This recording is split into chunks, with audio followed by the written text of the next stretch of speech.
Once again, it's on. Back, we Assalamu back. alaikum, son. Walaikum salam, pops. What's going on?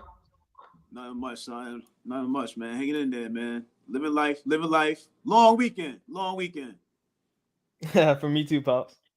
Word. Yeah, yeah. What's going on, viewers? Welcome back to another Peace episode world. of TwoTreys podcast. TwoTreys. Yes, sir. Pops, let's go ahead and get into it because we got Oh yeah, a very special show for you guys today. So, indeed. pops, if you want to go ahead and let them know what we do this for.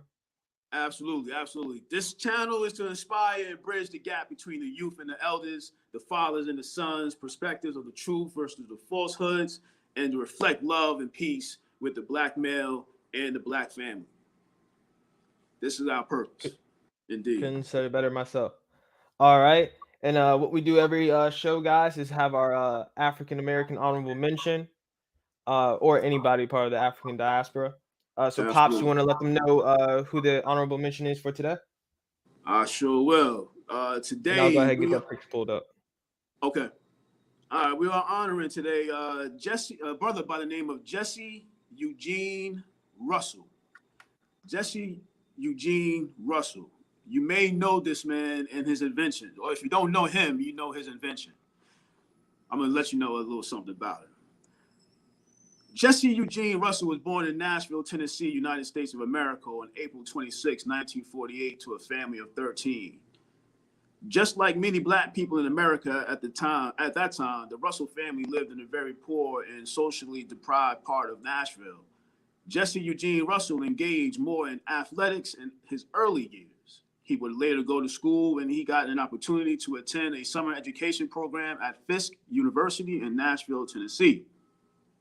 After the summer education program, he did exceptionally well and then moved on to study electrical engineering at Tennessee State University. In 1972, he graduated with a Bachelor of Science degree in electrical engineering, and to prove that, he was a born genius. He graduated as a top honor student in the School of Engineering. Jesse Eugene Russell's academic qualifications and excellence set him apart and made him the first African American that was given a job by AT&T from historically black colleges and university HBCUs. He also became the first black person in the United States of America to be selected as the Etta Kappa New Outstanding Young Electrical Engineer of the Year in 1980. Jesse Eugene Russell created the concept for the wireless digital phone and communication. While he was working as an engineer at AT&T Bell Laboratories in 1988, he developed the world's first digital cellular base station and holds the patent for the digital services that many companies of the world use today. Before Russell invented the wireless mobile device, the mobile devices available were mainly used in cars or other vehicles. This was mainly because mobile devices needed the power to be able to transmit signals to a cell tower. And at that point, the power needed to drive a mobile phone was too much to fit into a wireless movable device. It was Russell's ingenuity and creation of the mobile device that made it possible for mobile phones to be handy and affordable today. His innovation made it possible for mobile devices to transmit signals between the handsets we use today and the cell phone towers.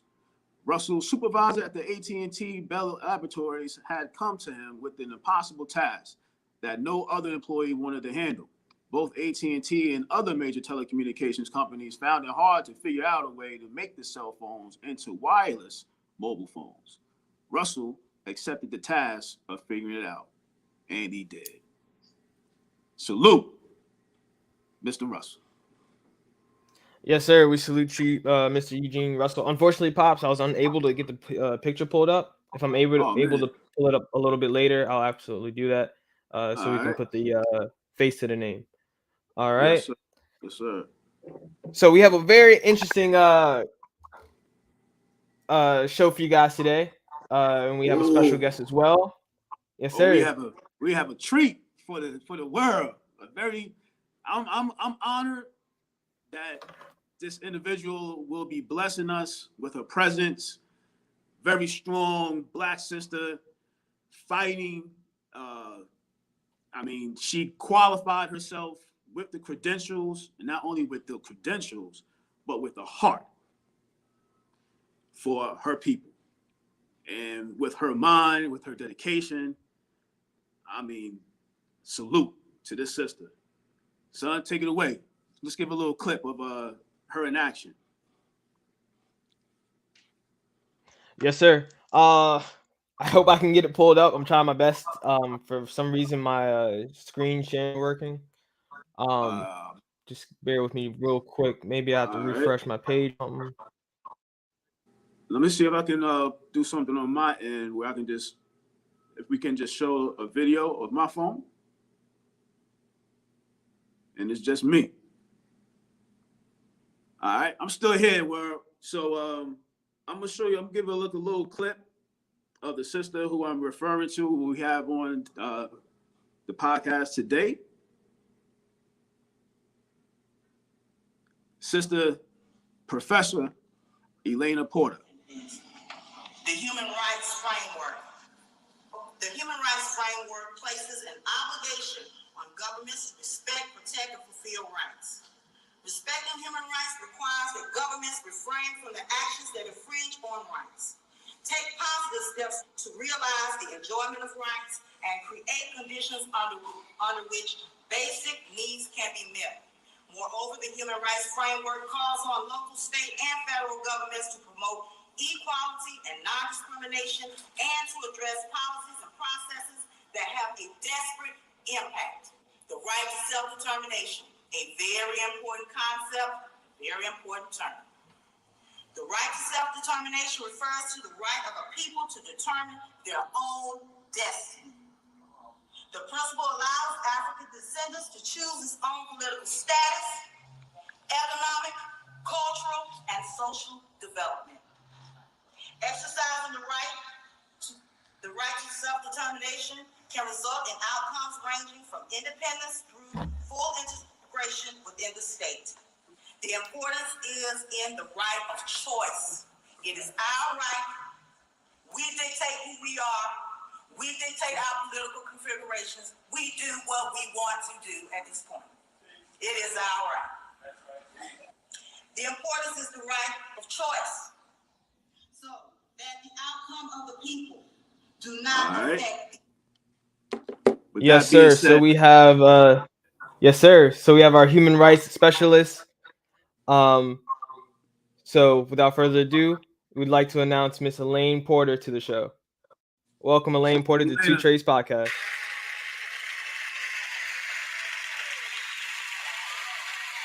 She's on mute, son. She's on mute. Miss Elena, you can go ahead and unmute yourself. Thank you. Thank you for allowing me to come on the show today. No, absolutely, we absolutely. You.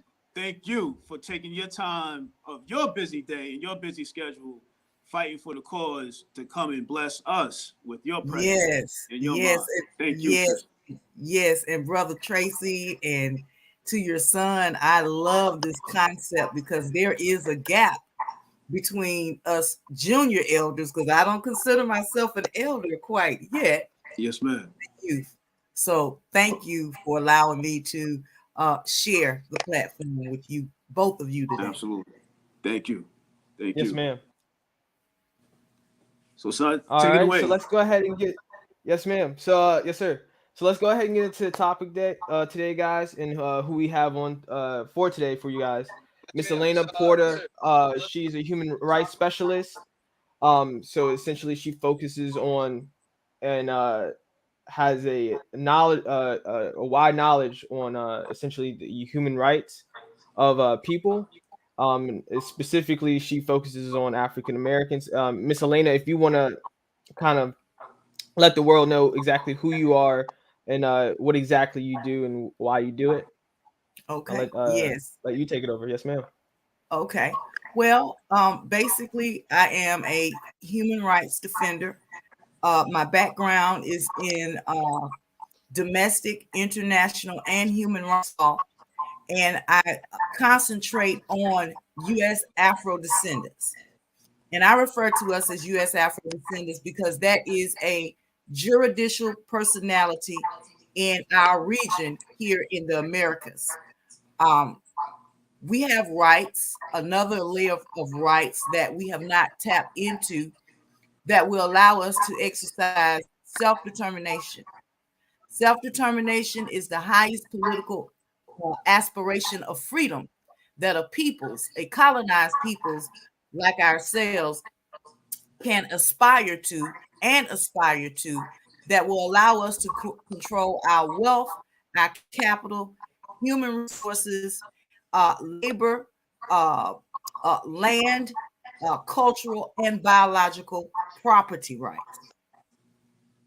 So I'm a human rights defender, international and human rights law specialist as it applies to U.S. Afro descendants, aka specifically foundational African Americans. Amazing. So my question is, why is what you do relevant for us today? Because I think a lot of people are under the presumption that us African Americans are free and on the same playing field as everyone else when it comes to our human rights and where we are socially.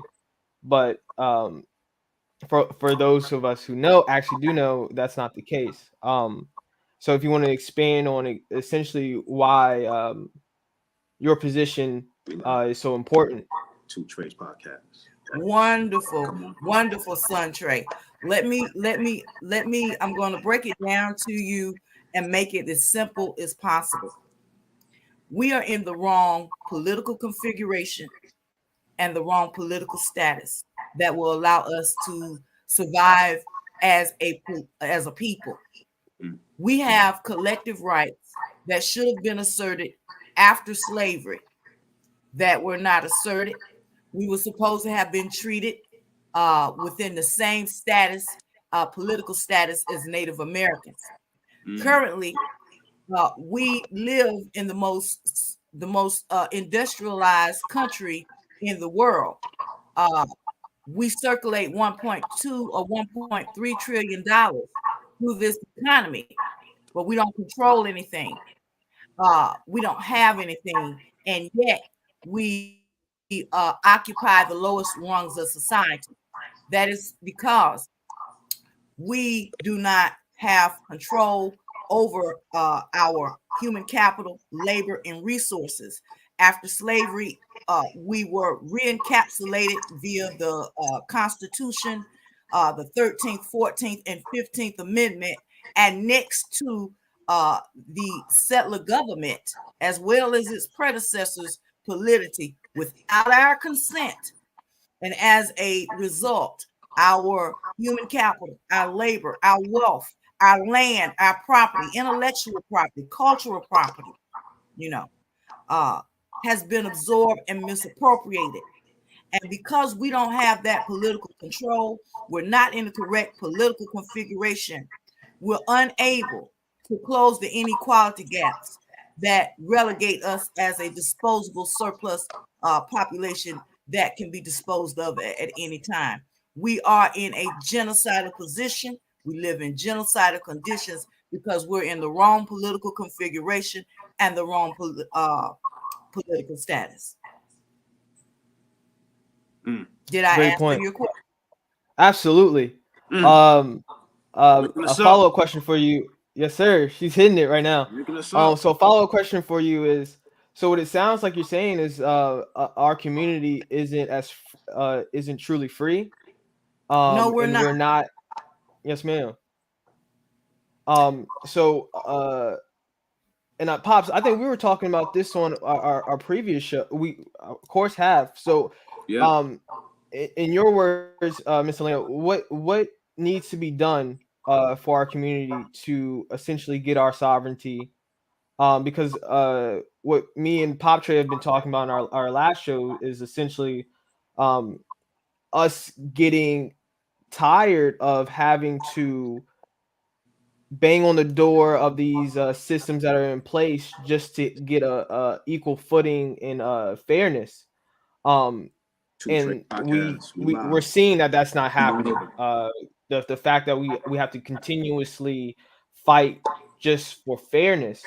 Yeah. And what Pop Trey alluded to on our previous show was that at some point we have to say, you know what, we need to stop participating in these systems of that are in place, whether it be in sports or entertainment or education, or however you may have it, and create our own. What's your thought on that? Okay. Well, I'm going to go back to your previous statement, and I'm going to try to break down your statement point by point. Son Trey, we have several layers of rights. We have local rights on a local level. You have state rights on a state level. You have your national rights, which are your federal rights with the U.S. federal government. And the layer of rights on top of that we have never tapped into are our international and human rights. Okay? Our international and human rights allows us to control our land, our territories, our properties, our settlements, our biological, cultural, land, and property rights. That was the route that our ancestors wanted to go after slavery. But all of that was sidestepped during the latter part of the Civil War after Abraham Lincoln was murdered, because they needed our labor to help rebuild the South via the 13th Amendment and those penal and black codes. Right. So they re-enslaved us via their constitution. Okay, so we have a legal and political anomaly that we were placed in since after slavery and Reconstruction. And the way to get out of that is to tap into those international and human rights. As a matter of fact, we enjoyed some of the same status and the same privileges as the Native Americans. But all of that was usurped to re-enslave us. And we've been re-enslaved mentally, legally, physically, and psychologically ever since. So the answer to your question is, in order for us to remove ourselves from these genocidal conditions and to close these inequality gaps, we have to assert our collective human rights and perfect our confederated nation state. We organize ourselves naturally in parastates, which is we organized ourselves and govern ourselves via the Nation of Islam, via the Baptist Church, via the Pentecostal Church, via the Hebrew faith. We organized ourselves naturally in a certain way. So my answer to what is needed is that we advance a confederated tribal nation so we can assert those human rights. Did I answer your question? Yes, ma'am. Pops, you want to comment on what she said so far? Absolutely. That's beautiful. And what sister you're actually speaking of is unity. That's right. When we all come together as one. Yes. One yes. people. Black. Yes. First. Yes.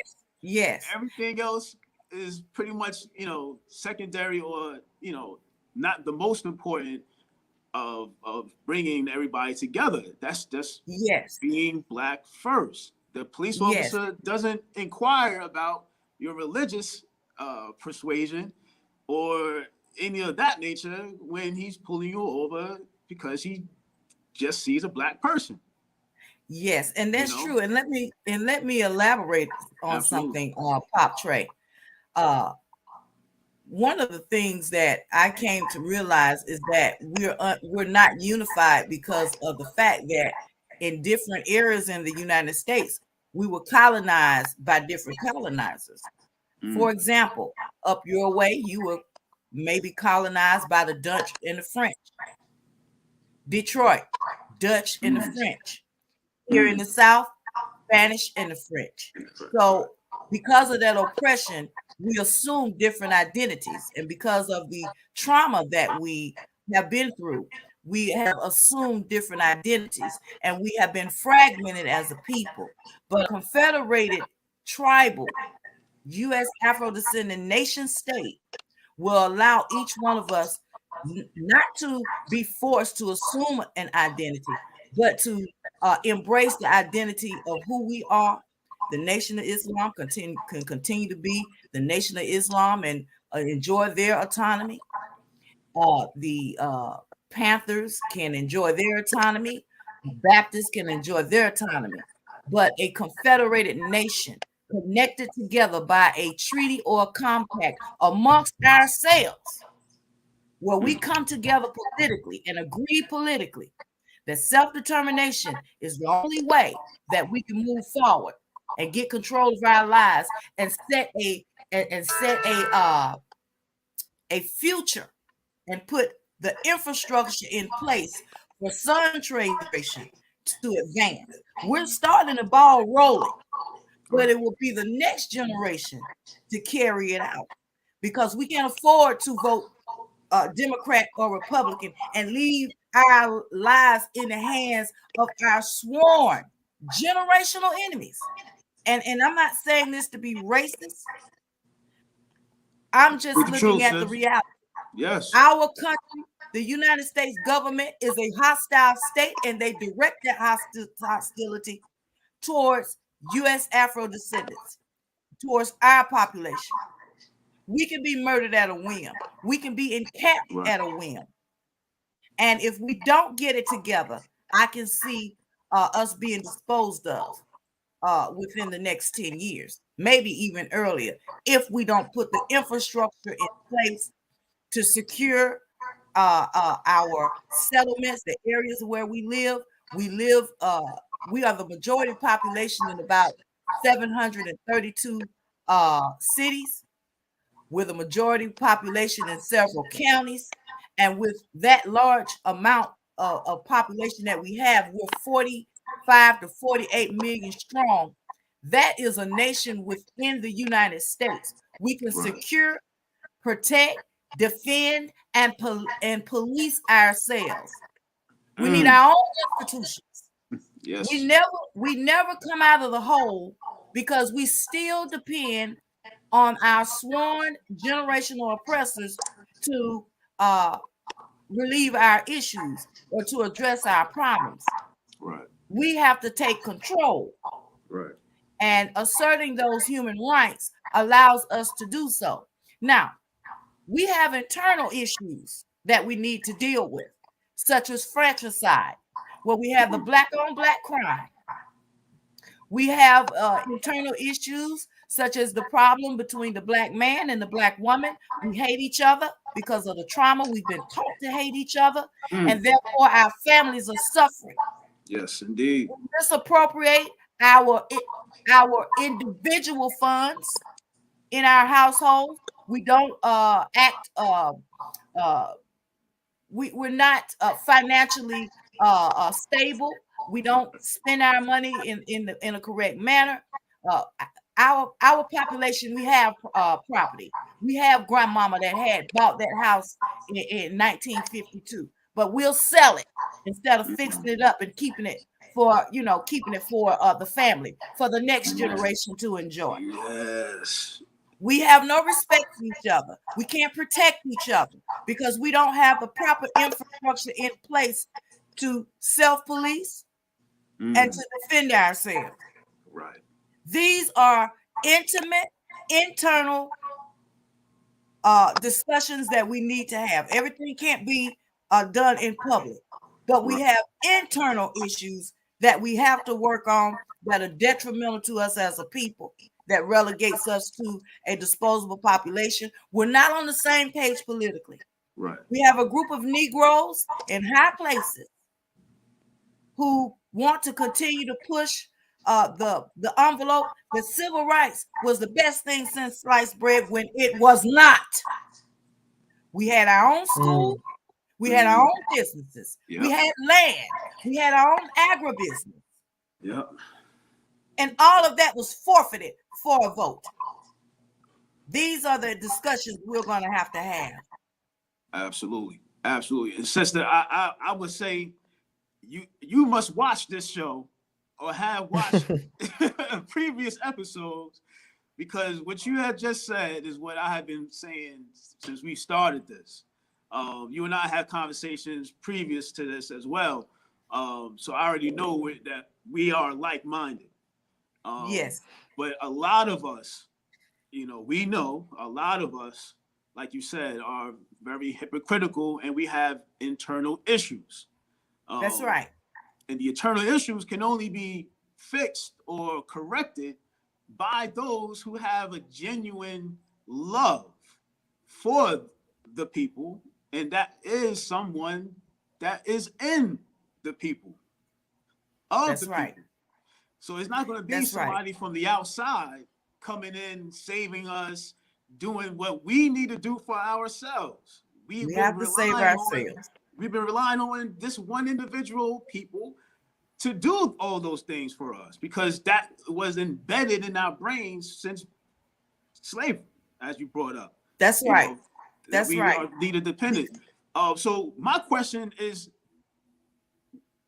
in what ways can we establish ourselves politically and locally here in America as a nation within the nation, and establish our own citizenship within our own separate nation? Well, let me tell you what has been done.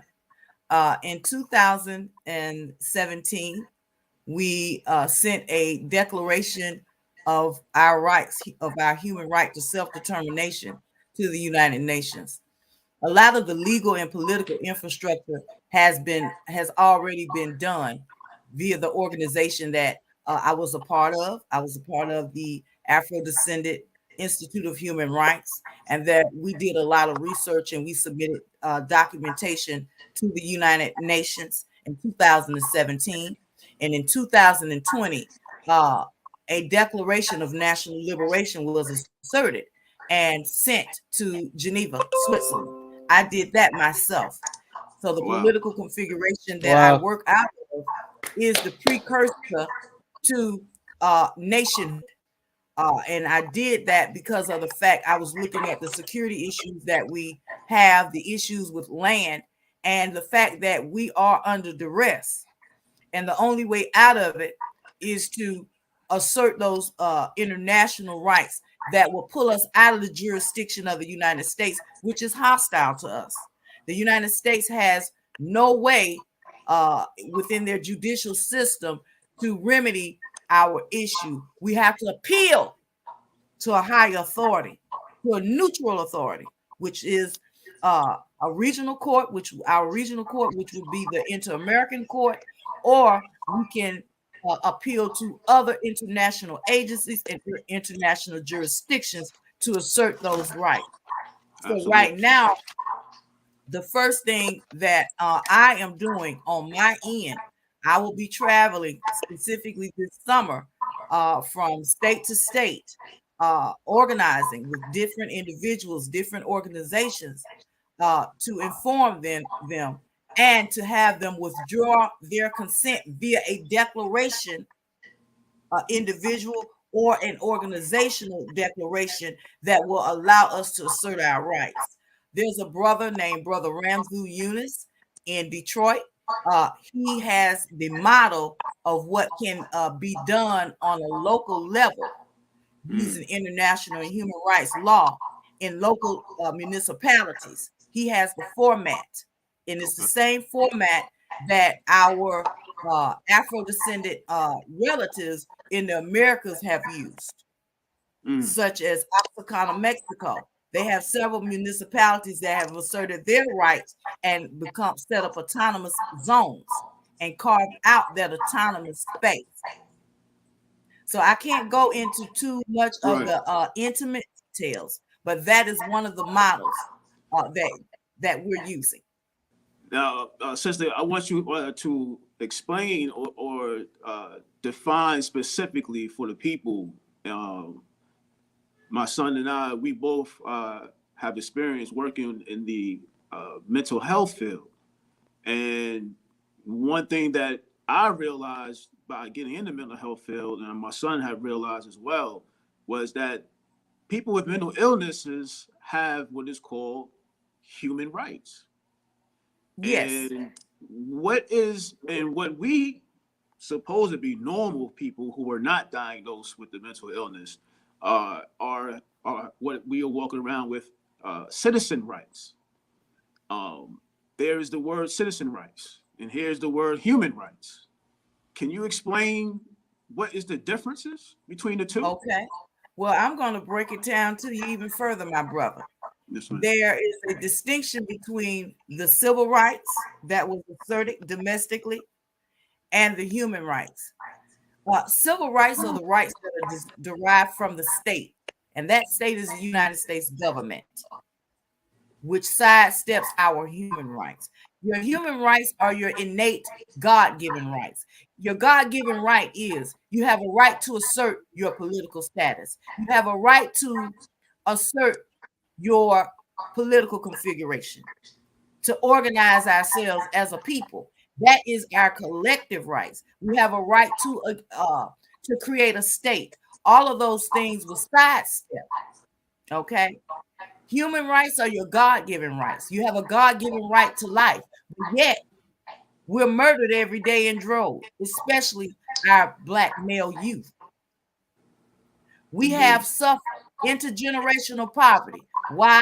Because our resources are absorbed and misappropriated. We're a colonized people, and colonized people have another layer of rights that supersedes the citizenship rights that we have here in the United States.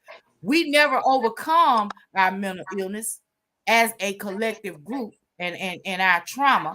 And I admonish anyone that is in the medical field to always refer back to the late Frantz Fanon. He wrote the book Wretched of the Earth. Not only do we have Frantz Fanon, he was an Algerian psychologist, and he wrote various papers and he wrote books. There's another book called Black Mask, Black Face, White Mask, or something to that effect. As a group, the trauma that we've experienced, we are mentally ill, because if you notice, we never organize ourselves politically to get from under the yoke of our oppressive government. Nope. We're always trying to negotiate, and reform the system that was created to keep us in the very position that we are in, instead of focusing on us. Instead of creating our own system. That's right. So that's called Stockholm syndrome. That comes from the years, the hits, the trauma. I did a study back in 2015 or 16 on the violence that we have experienced, and it's the equivalent of low intensity warfare. I've pulled up some things that have happened to us that are quite atrocious, and for us to be able to survive collectively as a people, it is a miracle. Okay, so for you all that are in the psychology field, that are dealing with the mental illness and that want to look at the trauma, one of the models that we can start looking at is Rwanda, how they dealt with their trauma. They got rid of all of those Western psychologists because they were the problem. The colonialism was the problem.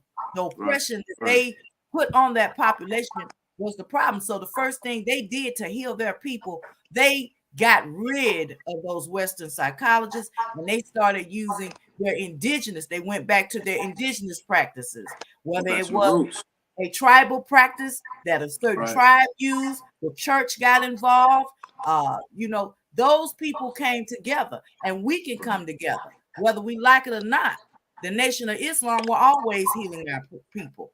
Okay, the churches provided that much needed political space for the trauma. And we have to go back to those things and not run away from them. I know a lot of people say, oh, we don't need to be worried about religion. Those were our safety nets. Right. It gave us the safety net that we needed to organize politically, to organize our families, organize our youth. And we got to get back to that. Right. And use those stepping stones to advance our nation. And with that, I yield the floor. Yes, Miss ma'am. Elena, I just want to add, in Pops, we kind of discussed a little bit, I think, on our very last podcast, essentially about unhealthy / toxic relationships Right. Yes. on the individual level.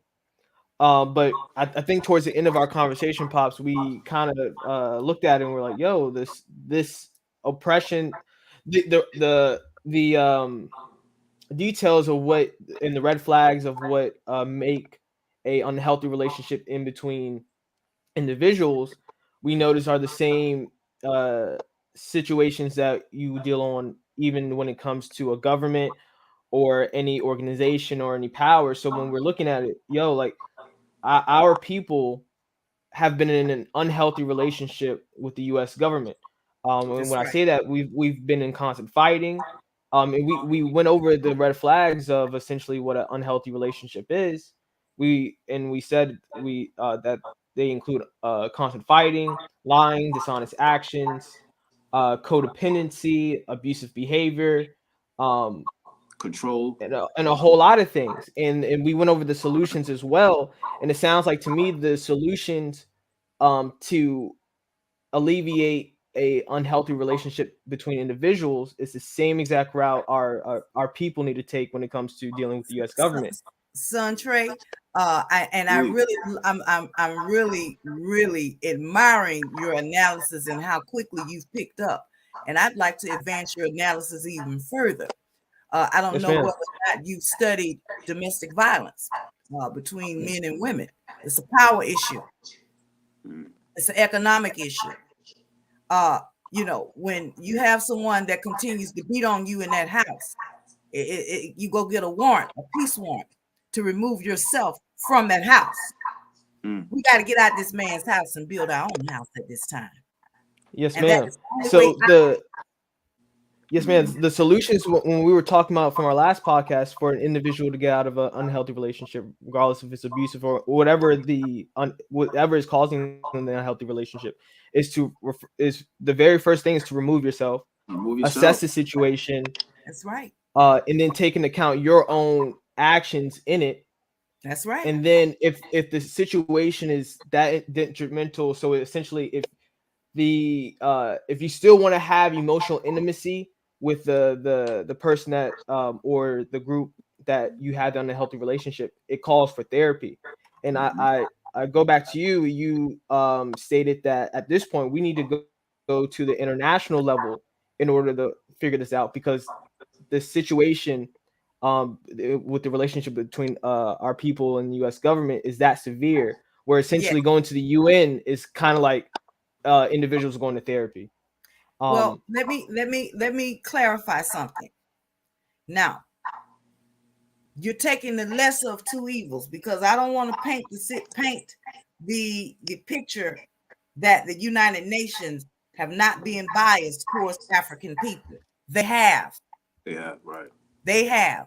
Let's look at what's going on in the Congo. Let's look at what's going on in Haiti. And if I were to sit here and say that the UN is our answer, I would be lying to you. Mm-hmm. What I'm saying is using the international and human rights law framework gives us the much needed room and the neutral space that we need to address not one issue. Racism is only a dynamic of one of the issues. The United States is complicit in crimes of humanity. They have violated several of our rights. We're living in genocidal conditions. We've met all of the elements of genocide. Okay, that is where we are. Brother Tracy, after the show, I'm going to send you some research that we've done, and it's quite hair-raising that we did when we asserted national liberation status in 2020. We're not Well, safe here as a population of people. Right. I believe that hold on, son. So I want to be perfectly clear that the United Nations, the international human rights law framework, gives us the judicial protection that we need outside of this jurisdiction. It's a neutral jurisdiction where we can bring all of our grievances to the table and not piecemeal. Our so-called leaders that operate politically, whether they're Democrat or Republican, they only piecemeal the issue. There was a tribunal done by a NGO out of South Africa. They piecemealed. I was not impressed with that tribunal. Is since I'm not cutting you off, I'm actually asking, are you just speaking of the article that I sent you of the International Tribunal, and they found the United States guilty of genocide and human rights violations? They found the United States guilty of genocide and apartheid, but the United States, the most relevant and the most important thing that they've done to us, that was re-enslaved us legally and politically. And as a result, we've been relegated to intergenerational poverty, intergenerational fratricide, intergenerational soft warfare against us. We need self-determination so we can put in our own institutions and our own systems and our own things to protect ourselves. There was no mention of that. We have land, intellectual, cultural, biological, and property rights. They sidestepped that. So I propose that we have our own this year. We have our own tribunal. Right. We commend those people, and they were foreigners. They didn't live out our experience. I commend them for even having a tribunal, but we have to have our own tribunal within ourselves. We don't need outsiders. We've got to do this for us. That's what I said. If they want to back us up, let them back us up the way they were backed up in the 1960s when they decolonized and they asserted their right to self-determination. I don't want anybody telling me I need to continue to live under the policy of benign neglect and integration when it is killing us. Killing us. Yes. It's not good for us. Yes, ma'am. And it's crazy to me, this nation was comprised on the founding of its independence on less severe acts against its people. So in 1776, they declared independence for the United States based on just paying taxes. It was too high. Right. Well, not only that, my brother, not only that, there's a backstory to that. Let me tell you something. That's his story. There's another story behind the Declaration. Yes, ma'am. Here in the South, especially here in Georgia, these settlers, Britain told the settlers, don't come over here and set up slavery.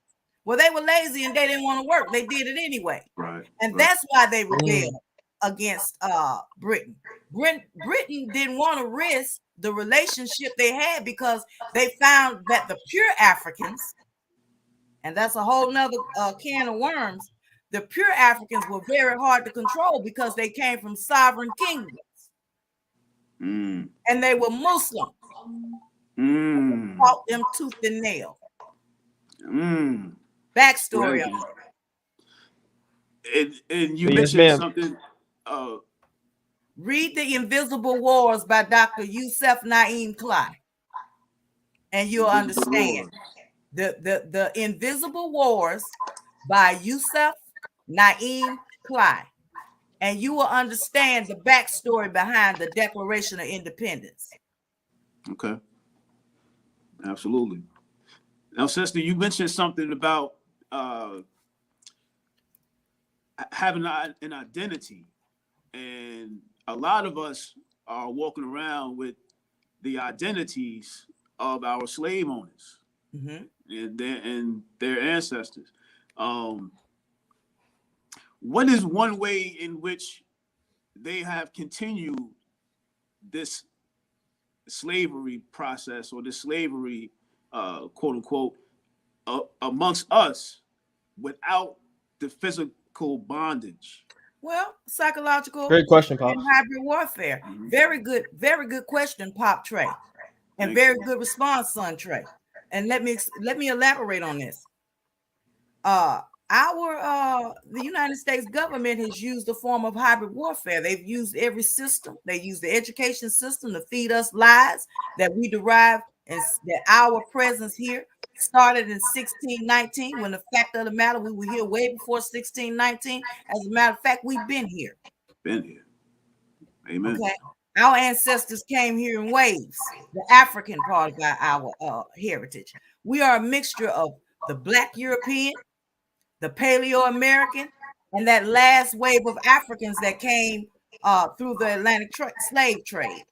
And one of the researchers that I respect, who did the best research on that fact, his name is Dr. Clyde Winters.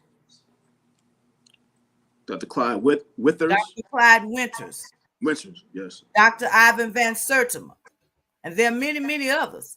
So they use that 1619 myth to establish that we're immigrants when we are not. We're indigenous to the United States. Absolutely. And that is the lie that they feed in the media. That is the lie that they feed in the education system. That is the lie that they feed every day, and that we feed to ourselves. And as a result, we don't do anything to change our life. We have a right to self-identify. Right. I was looking at some things and researching and finding that what was actually utilized and has been implemented to sustain and maintain our involuntary servitude is the driver's license and birth certificate and social security number. All of those things, all three of those tools are the tools that have been put on us to maintain or control our comings and goings, our money, and wherever we want to travel international. It's bigger than that, Pop Trey. Their constitution is the foundation for it, because they have us penciled in as a simple minority when we're not. Minority is a blanket word that they use within their constitution, their policies, their practices, their institutions, and their systems that put a blanket for even the immigrants that come here. We have to distinguish ourselves within their constitution. It's two ways we can do it. We can go before Congress. We can create our own legislation and for them to put an amendment on the table specifically for us. Or we can give them the opportunity after we have a tribunal to do that. If they don't do that, then we've exercised our remedy, and we just take it to the international jurisdiction and go from there. Now, sister, some of us are ignorant. We don't know. Some of us, we have an idea or thought, but we don't know how to execute it. So in order for us to have a tribunal, can you teach us or lead us on how to go about doing that and getting that established? Well, one of these things that I'm doing right now is I'm working on a steering committee where I'll be reaching out to all of the organizations and give them the opportunity to participate in the national liberation movement. And again, a national liberation movement is a political organ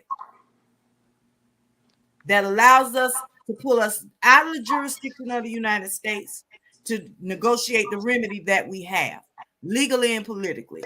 Militarily, we're not able to we can't even pinch them. So I don't advocate that. And you'll never hear me advocating that. I advocate that each household secure and protect and defend themselves and utilize the resources that we have, because legally we have a right to have our own militias. And legally, we have a right to bear arms. Each household has a responsibility to secure, protect, defend their family, their neighborhood, and their community. Indeed. But what I'm doing right now is I'm reaching out to different organizations, different individuals, to give them the opportunity to learn about international and human rights law. Just like the course that I put you all in. Absolutely. That's for free. That way you'll have the knowledge base that I have access to. So when I'm talking about these things, you'll be able to go out there and do outside research on your own, and you're not just going off of what I say. You're going off of the rule of law. Right. So there's an educational piece to this, there's a marketing piece to this, and there's an organizing piece to this before we even get to the tribunal. Our people need to know that you've been dispossessed of your land rights, of your biological rights. And a lot of these universities and these colleges, when they unearth and move the dirt to build dorms, they're unearthing our people. Not all of those people were slaves, they were free blacks, indigenous people who are already here. Right. They take those bones and do whatever they want to. That's our biological property. Those are our ancestors. The land that they took, we need to be compensated for the towns that they took. The land, a lot of those lynchings after slavery from the late 1860s all the way up to the 1920s, all the way up to the 1960s, those were economically spirited lynchings. Okay, our people need to know that, and we can recoup that. There's a reparations case in the making, not just for the slavery, but for the things that they continue to take for us. Our tax base is misappropriated. You have a lot of our areas where you'll have the municipality to do what you call selective annexing and underbounding, where they take the tax dollars that we put in, build up their areas, but leave us out in the cold. Next thing you know, they're basically going in and saying, you know what, this property is no good, redlining it, gentrifying it, and ending up developers come back in and take it. There's a cost for that. We can recoup that. But there's an educational piece that we have to do. There's a marketing piece we have to do. There's an organizing piece that we have to do. We have to separate and distinguish ourselves from those people who say, you know what, I'm cool with integration. I'm all right. My family doing great. That's good for you. Then you and your family stay over there where you are, and we're moving here.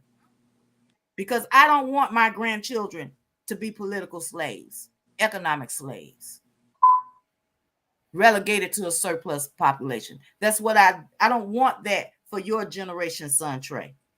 And I definitely, Pop Trey, don't want it for us. We have to organize with like-minded. Yes, ma'am. Miss Elaina, I have a question for you. So for our viewers out there that are watching you and hearing you, and want to have a participation, essentially what you're calling for, and so essentially we're watching this and saying, okay, so what can I do as an individual watching? Like, what are some steps I can take in order to have this cause, have my place in this cause, essentially? Well, you're doing it right now, unknowingly. You initiated a dialogue, and we had a discussion. Right. You're in the coursework. You'll be able to use the information that I've given you concerning international and human rights law and how it applies. You can use that information and do stories in your broadcast. When a murder happened, you can analyze it and talk about what human rights were violated. Having the conversation is the first thing. The second thing that we have to do is the education. There's an educational piece to this. We just can't say, oh, we want self-determination and we want reparations and we ain't got no plan. Right. You know, so the first step is the dialogue. Second step, education. Third step, organizing. Fourth step is executing. And we need individuals in all 50 states, all parishes, all counties, all municipalities. Yes, ma'am. And in your words, what would the outcome look like to you? So if we were to be able to execute this and reach the goal, if you could paint a picture to the viewers on what this would look like? I have a presentation I will send to you after this show, but orally I'll draw the picture for you as best I can. In our areas where we're the majority population, whether it's on a local, state, or county level, we'll have our own systems in place. We'll have our own, we'll transfer authority to ourselves. We'll have our own school system, our own criminal justice system, our own family and children system, our own institution in those systems, our own mental health system, specifically for us. Now, that's not, and I'm not saying this to take away from other groups' trauma. I'm saying that we're focusing specifically on foundational U.S. Afro descendants and their issues. So we would be a nation within the nation.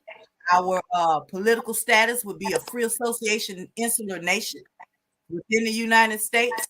There is a model that a tribe used. I believe that tribe is called the Lumi tribe up in Washington, D.C., where we could transfer authority to ourselves and have a treaty or a compact with the United States. A treaty or compact will end the hostility towards us and will establish parameters of the way that they treat us. Amen. Did I answer your question? Yes, We'll have ma'am. our own banking system. We will still be integrated within the United States, but we'll be on equal footing. Right. We'll have free association, insular nation with negotiated external sovereignty because we can't threaten the United States territorial integrity.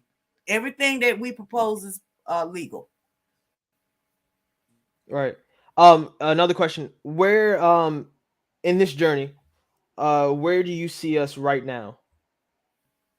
Well, we've been doing this since 2012. I've been in this movement since 2012, and the organization that I was with has done a lot of work. Right now, we are in the organizing phase. It depends on what part of the country that we're talking about. Baltimore, I would love to get there in Baltimore, organize, have a conference, and bring those organizations who are interested, who's done with this current policy of benign neglect and integration, and who's wanting to advance to self-determination. Work with those people and bring them in, because there is a methodology that you can use on a local level to withdraw your consent from that local government. We don't have to continue to take this. We can take that vote that we give these people every single during election time and turn that into a declaration of self-determination and carve out that Yes. legal and political space.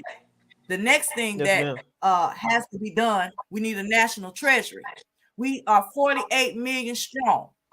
$1 a piece, that's $48 million a month. Absolutely. Multiply that time 12 times a year. We could buy as much property. We can invest in business. We can do trade, negotiate trade with African countries, with countries in Latin America.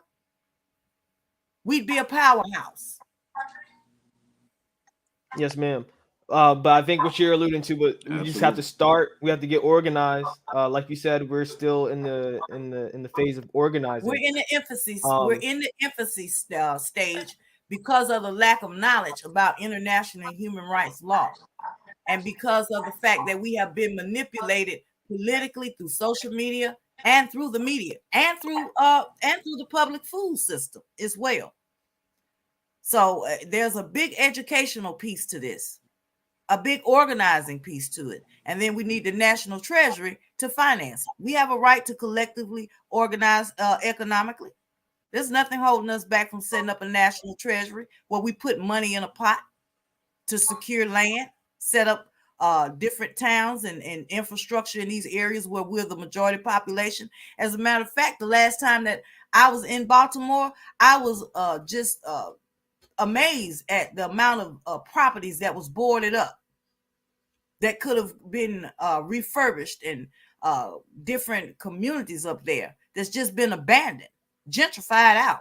If we had our own pot, we could go in and clean those areas up ourselves. And that's what I propose that we do. And that's what I'm working on as we speak. Beautiful. I think, like I said, like you've said, we're still in the infancy of this journey. So essentially, we're still in the organizing stage of it, Yeah. which kind of frustrates me, and I'm sure it frustrates you guys. You all are much older than I am. No offense, but I just know from me growing up, it was, what we're doing right now is organizing. And I'm 23, and to me it just seems like we're still organizing, and that should be the quickest part, is the bringing of people together. So Well, my you question is, have what's been holding us back from just getting past the, okay, let's come together, because we know we need to come together for a while. son So Trey. what's the holdup?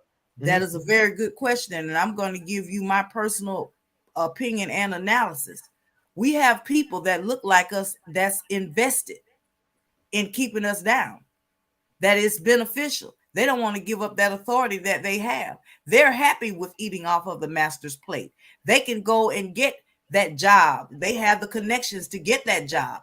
They have the 501c3s. Let's look at Black Lives Matter. There's a big issue with the money that they raise. They raised the money off the backs of those youth that was murdered in the streets. And they hadn't bought one piece of property or built one community or did anything for our collective needs. So we have to have an internal discussion. Everything can't be discussed out in the open, but we got some house cleaning to do. And we do that by distinguishing ourselves, letting these people know, and putting these Negroes, and I spell Negroes with a capital KNEEGROWS. We have to distinguish ourselves, those of us who are ready to create that future. And yes, your generation has a right to be very upset with us junior and your elders, because we failed you. We're failing you. And because they failed us. The buck should stop here. It sounds a lot like, sorry for my technical issues I've been having. But it sounds a lot like when Moses took the slaves from Pharaoh allowed Moses to take the slaves out of go ahead. And then, the whole walking around for 40 years.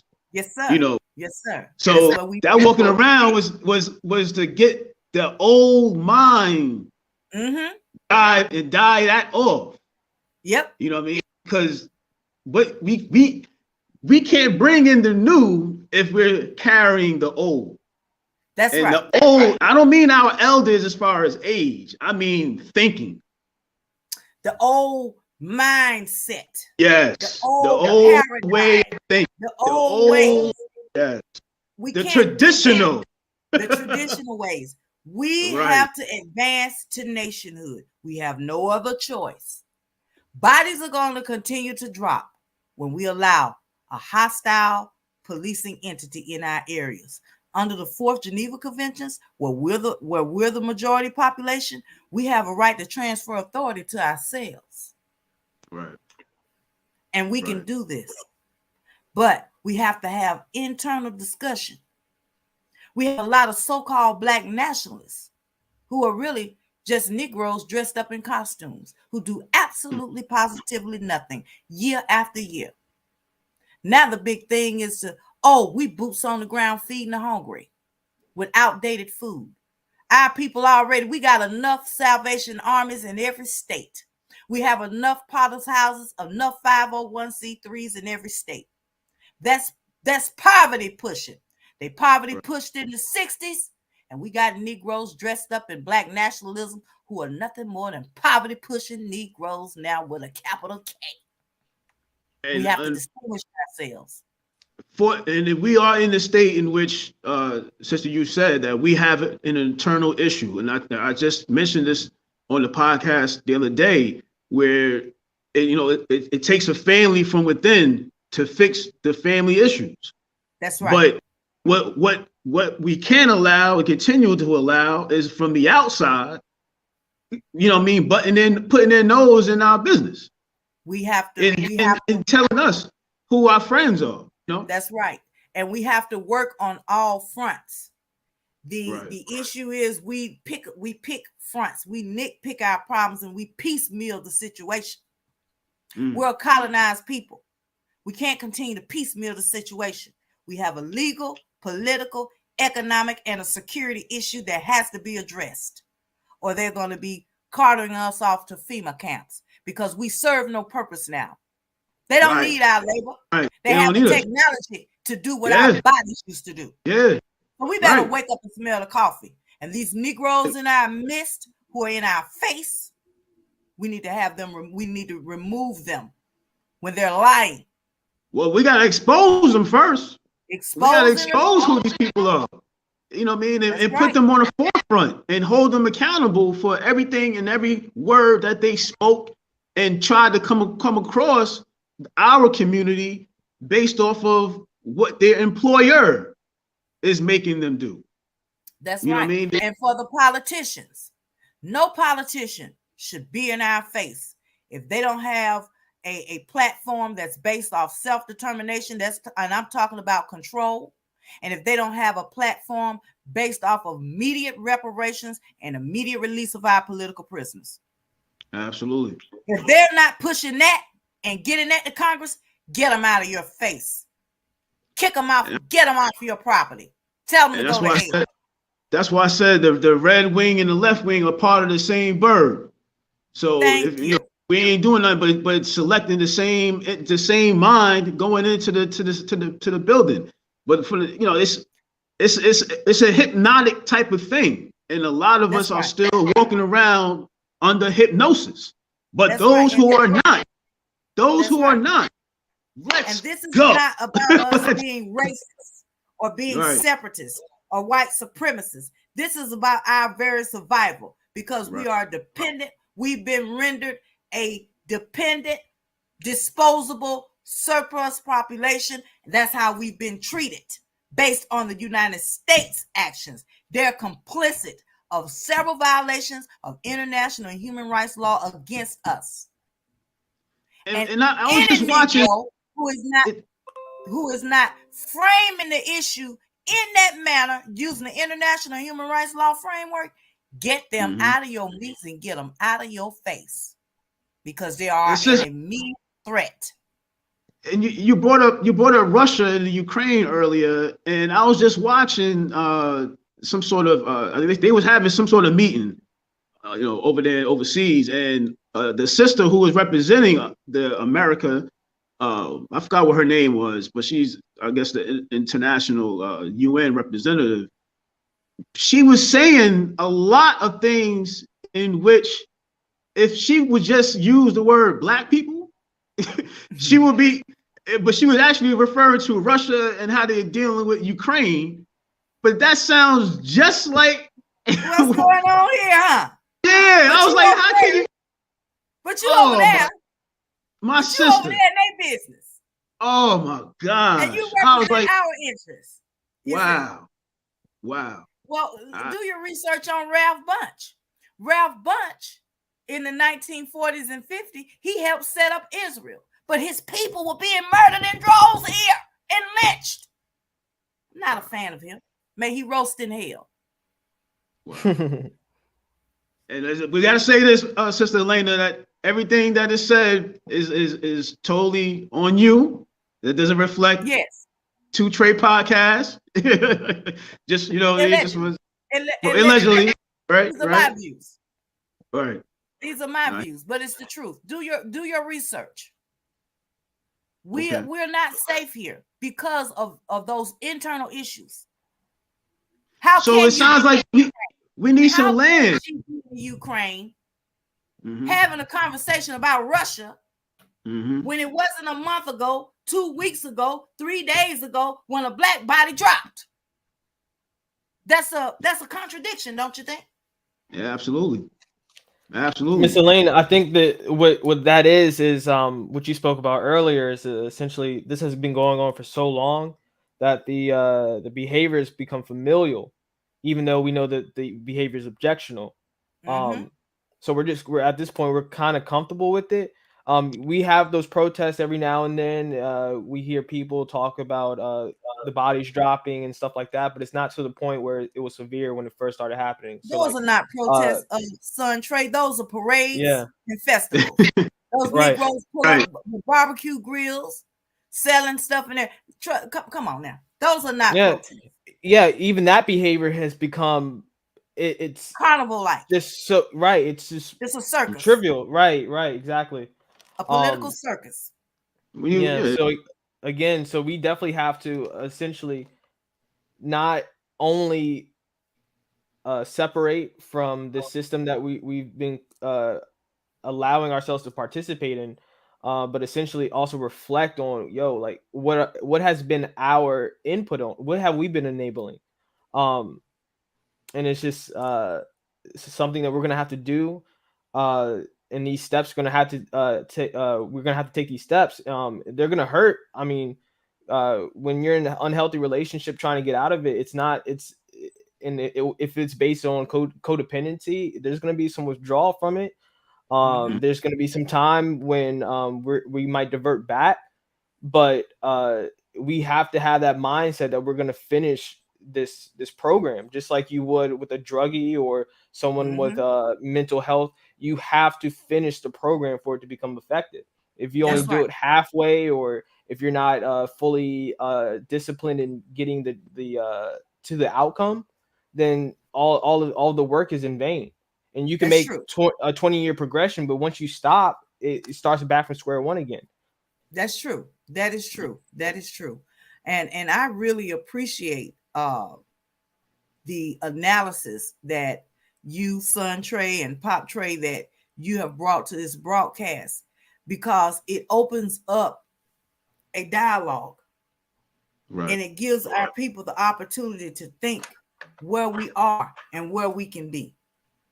Yes, this is not to say that we don't want to do business with white people and we don't want to live amongst them.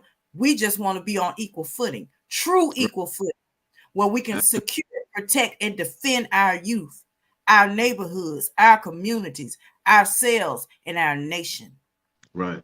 Because we are a nation within a nation here in the United States. We don't want to be adversarial to the United States. We just want our piece of the pie, and we want to control. And for them to use Ukraine as a sovereign, and they probably are a sovereign country and sovereign people, and in that way, how can you not look at your own people in your backyard and say you are also a sovereign people in a sovereign nation? I don't understand. Because the puppet miss leadership is not having that conversation. It's up to us to start having that conversation. We have to penetrate those Negroes that are out in front representing us. They need to be on notice that you no longer represent our political interests and that you need to step aside. There it is. I got the shirt on. The new Africa. That's right. It's only fitting. You know? Yeah, that's crazy. That's actually my pops. He has on the name of my business I actually made. My pops is actually the only person I know that actually has the shirt. Yeah, it's so crazy. I made that. Get one. Yes, sir. I'll definitely make sure you get one for sure. Just send me your size, and I'll definitely get you one. Yes, ma'am. Wonderful.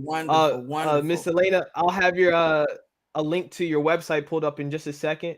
But if you want to give the people some information on how they could further essentially participate and learn more about you and what you do.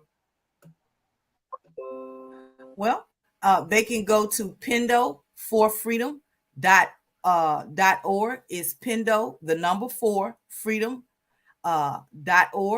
or they can email me at pendo the number 4 freedom@gmail.com. So can you put that up? And we'll go ahead and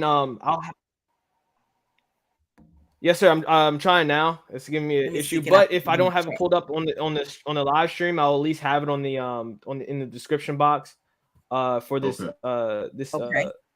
episode. So guys, if you guys want to get more Okay. information on her, just hit the description box below a video and you'll be able to hit the link there. And if I'm able to get it scrolling on the banner, I'll have it there as well. And please, please, ladies and gentlemen, hit that like, share, subscribe button. We need it. We need it. We'll be appreciative. Yes, sir. Miss Elaina, before we get you out of here, is there anything else you'd like to add before you any last messages you want to give to the people? Yes. At this time and this hour, we have no choice but to unify or we gonna die. Either there's no we've done the research, we've looked at stats, we're over 230 something years behind. Unify or die. That's where I am. That's my rallying cry. Unify or die. That's where we are. Hashtag unify or die. Can't get no slipping in that. Enough said. Yes, ma'am. Sister, I want to thank you again. So I just want to thank you. I want to appreciate your time. I want to appreciate all your effort in the fight in the fight for the cause of our liberation. And you're not alone. Wonderful. You're not alone. Wonderful. Wonderful. And I look forward to getting to Baltimore. If there's any organizations or individuals that would like to start organizing in Baltimore, you have my information, because we need boots on the ground. We need to start reaching out to these organizations who are ready to move the people and the ball forward. Well, I'm in Richmond, Virginia, so we need that out here too. Okay. And my son here in Florida, so we need it out here just as much. Okay. I got my states mixed up, but in all 50 states, we have to start organizing. Absolutely. Thank you so much. Thank you so much, Sister Elaina. Appreciate you. Thank you. And you be blessed. You as well. Shalom. Shalom.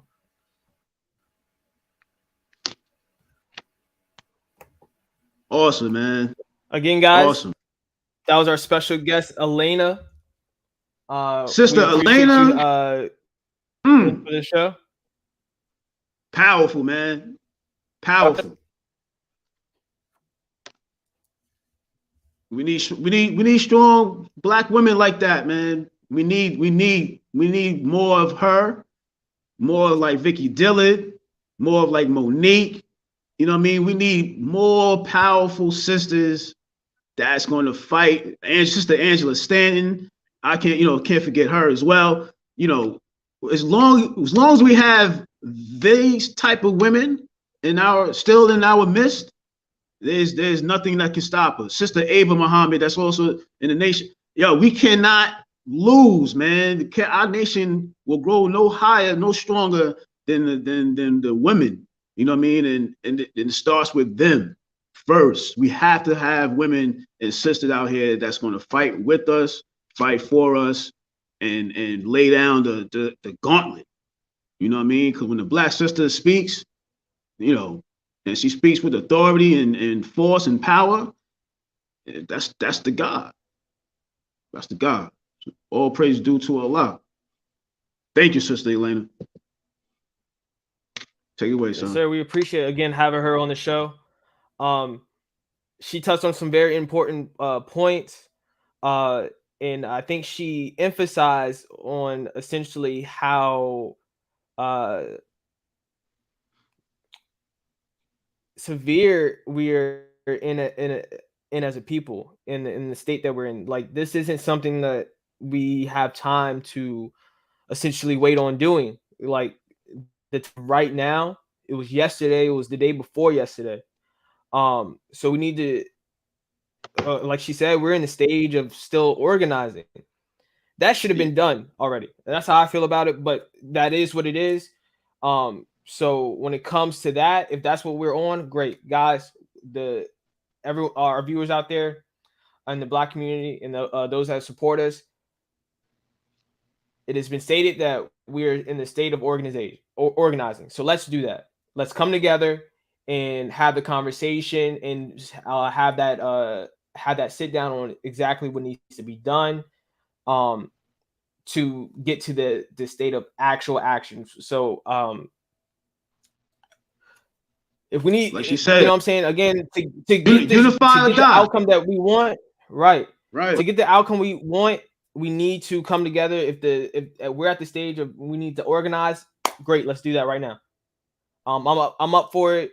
Pops, I know you're up for it, and Elaina as well. So we need to get this conversation out. Because I look at it in a sense of kind of how I move about business. If we're gonna do something, we need to go ahead and do it. Stop talking about it. The part of it is right. The part of it is the thought in writing it out and planning. But at this point, it's more of a let's try. At this point, it has to be let's just do it, because we don't have time to sit back, relax, and draw on the. No, we just got to hit the ground running at this point. A lot of hesitation comes with fear, and a lot of hesitation comes with the sincere care for hurting somebody else's feelings. You understand? A lot of us we talked about this before when it was about the truth. Like, if the truth hurts someone's feelings, should you speak on? We're past holding back the truth. If it comes out and it hurts somebody, sorry, but we need to get what we need to get done for ourselves, so we're independent. Right. Well, also I mean by that as well is some of our people feel like if they say something that they don't think that white people will favor, that they will piss them off, or that they will hurt their feelings in some sort of way. It's like the slave that was on the plantation, saying, "Oh, don't make trouble for massa." You know what I mean? That mentality. You know what I mean? Don't piss off massa. Don't make trouble for him. You make trouble for us. You know what I mean? Don't piss off somebody else because they don't want to be the ones that gets the ride. So they're complacent. They're protective of their masters because they don't want their master to take their anger out on them. You know what I mean? So if you are causing some stir up, I'm gonna fix you. I'm gonna stop you, because I'm not gonna let you affect our master's emotions. And then I gotta get the brunt of it.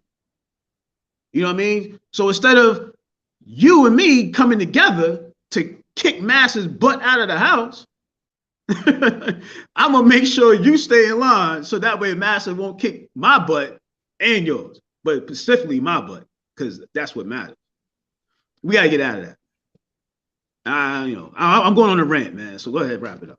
That I was trying to allude to essentially what the mindset of the United States was, and she corrected me on the reason. The reason wasn't the whole tax issue. It was because they wanted to participate in holding slaves, and the British government didn't want to part in that because they didn't want their image tarnished. But even so, going back to then, they so those people, they had the I forgot what the saying goes, but I think it was Patrick Henry. It was like, give me liberty or give me death. So what we're asking for isn't something that only Black people have ever wanted for ourselves. No, even our oppressors wanted this for themselves. Right. You know what I'm saying? So at this point, we have to be like, right. Independence Day was there. Independence Day. Exactly. So at this point, we got to say, like, I'd rather be dead knowing I fought for my freedom. I died a free man, rather than living a comfortable life as someone's own, as being owned by someone else, and being codependent on someone else. That has to be the mindset. And that, my son, is what I describe or speak on and define as an honorable death. Right. If you lose your life for the sacrifice of your freedom, or to protect your freedom and yourself, or to protect somebody else's freedom and danger, and you lose your life, that is an honorable death in the eyes of God. Hey, Pops, I know you remember the movie 300, and how their society was based. It was essentially for the Spartan men. They No all fear. became part of all of them were part of the army. And then the Right. highest death, the highest honor, it wasn't even your death, but the greatest thing in their We all life going to die was, anyway. right, You know what I mean? exactly. Right. The greatest goal in their life was to die in battle. In battle. Right. Exactly. That was the greatest thing they could ever get. Because what they felt like, because they felt like what they was fighting for was worth death. Right. To get. You know what I mean? If I have to lose my life so that you and my grandsons can enjoy the rest of your lives and your future, so be it. Whatever I got to do to make your lives and your future go on, that's me doing the part for my seed to generate and reproduce. If I don't do anything to pave the way, if I can make your future brighter and safer and less stressful than what I had to go through, then I will do that. That's what I'm here for. You know what I'm saying? That's what we are all here for, is to make our presence felt on this earth and be productive and positive and have an impact on it. So that way our children and our children's children can enjoy the best of this world after we leave, after we've gone.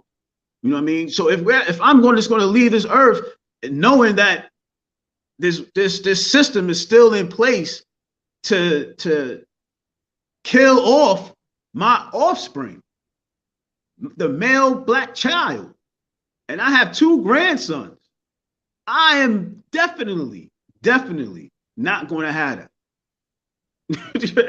I cannot. You know what I mean? Their Right. future is the reason why we are doing what we're doing, and the reason why we need our own.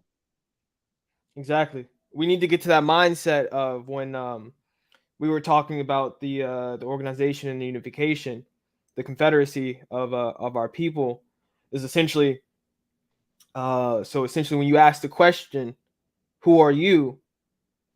Your answer can't be, oh, I'm this, I'm that. No, that answer has to be the same for all of us first.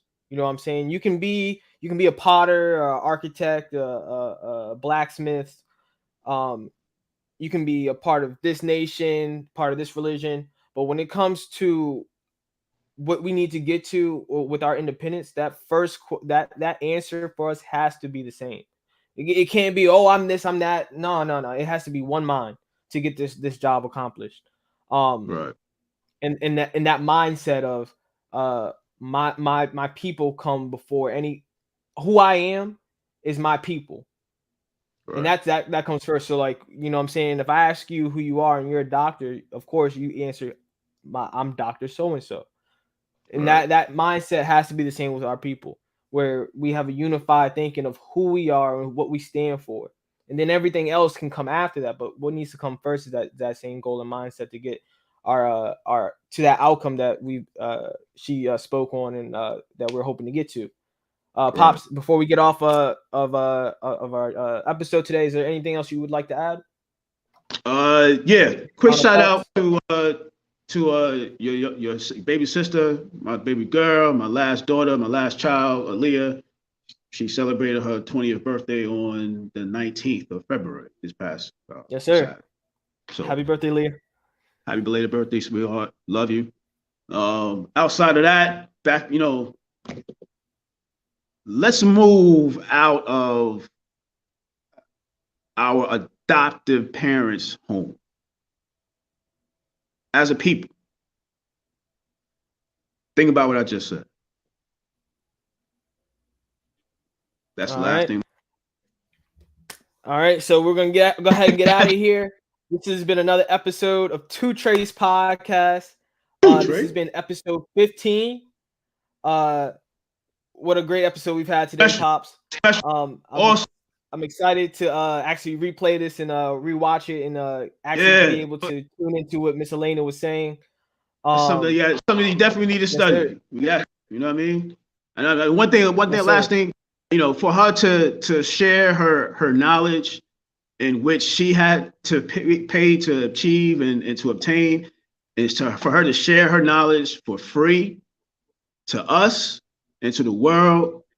That is the heart in which I was referring to in the beginning when I was introducing her. That is the heart that we need. You know what I mean? Yes, sir. Is the love of just sharing, knowledge, of just sharing it and not receiving or trying to recoup anything in return other than help. Because if I share knowledge with you, I'm sharing it for you to help me or to help yourself. You know what I'm saying? So let's do that. Yes, sir. Again, we appreciate Miss Elaina for being on our podcast. Again, we'll have you guys want to tune into what she does. We'll have her website link in the description box below the video. Just go ahead and click the description box of the video, and you'll see the hyperlink there, and you'll be able to find out more about her. She's very extensive in her talking points, so she'll have her research. You'll be able to donate to her and again learn more about her as well. So we'll have her website in the description box below. But again, guys, this has been and yes, sir, she's also on Facebook, so you can look her up, Elena Porter. So again, guys, this has been TwoTreys podcast, episode 15. We appreciate you guys for tuning in. If you like the show for today, please leave a like, comment, and subscribe to the show.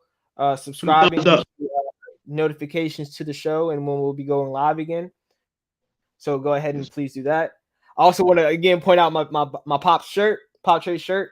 That is actually for my business, New Africa Records. And that's the image of my first EP. And so in honor fire. Yes, sir. I'll go ahead and play a track from there to get us out. From He's a Star, the EP. So I'll play a track from there to get us out. Again, Pops, this has been a great episode with you today. Always a pleasure. Yes, sir. Love you, man. Love you too, Pops. Right. Before we get out of here, I really hope this conversation.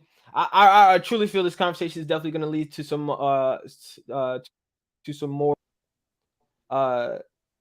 steps leading on. Yes, sir. To more dialogue and hopefully more action. If any, I'd rather see more action than dialogue. But if we need to speak more about it, we'll definitely do it. But indeed, I hope this dialogue will lead to more action between you and I, Miss Elaina, and our viewers as well, and getting to this level of independence that our people need. Yes, sir. So with that, we're out of here. It's been TwoTreys podcast. Yes, sir. Peace and love, bro. Come on, Pops. Yes, sir. All right, guys. So have a beautiful rest of your day. We'll be back tomorrow? Yes, sir. Of course. All right, we'll be back tomorrow. We'll see y'all tomorrow. Word. All right. So I'll go ahead and get us out of here with the track from He's a Star EP, the shirt my Pops is wearing right now. All right, guys. Y'all have a great day.